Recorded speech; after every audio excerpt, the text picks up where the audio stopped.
வணக்கம் உறவுகளே, 15 மினிட்ஸில் ஈஸியான ஒன் பாட் ரெசிபி பார்க்கலாம் வாங்க. 1 டம்ளர் அரிசி, 1/4 டம்ளர் துவரம்பருப்பு ரெண்டுத்தையும் ஒன்றா சேர்த்து ஒரு 1/2 hour ஊற வச்சுருங்க. சின்ன வெங்காயம், பூண்டு, தக்காளி, பச்சை மிளகாய், கருவேப்பிலை இது எல்லாத்தையும் கட் பண்ணி வச்சுக்கோங்க.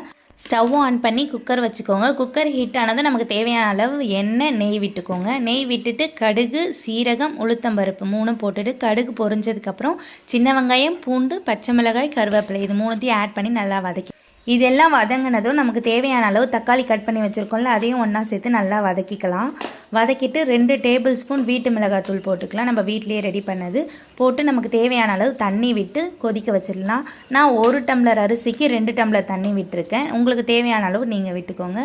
தண்ணி நல்லா கொதித்ததும் நம்ம ஊற வச்சுருக்க அரிசி பருப்பை எடுத்து ஆட் பண்ணி நமக்கு தேவையான அளவு கல்லுப்பு, கொத்தமல்லி, பெருங்காயம் இது எல்லாத்தையும் ஆட் பண்ணி லிட்டை க்ளோஸ் பண்ணி ஒரு 3 விசில்ஸ் விட்டு ஆஃப் பண்ணிடலாம்.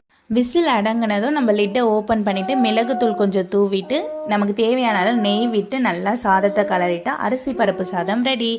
இதுக்கு சைட் டிஷ்ஷாக சேப்பங்கிழங்கு, வாழைக்காய், உருளைக்கிழங்கு, அப்பளம், ஊறுகாய் இது போல் வச்சு சாப்பிட்டா இன்னும் சூப்பராக இருக்கும். நம்ம சேனலை சப்ஸ்கிரைப் பண்ணாதவங்களாம் சப்ஸ்கிரைப் பண்ணிக்கோங்க. நன்றி உறவுகளே.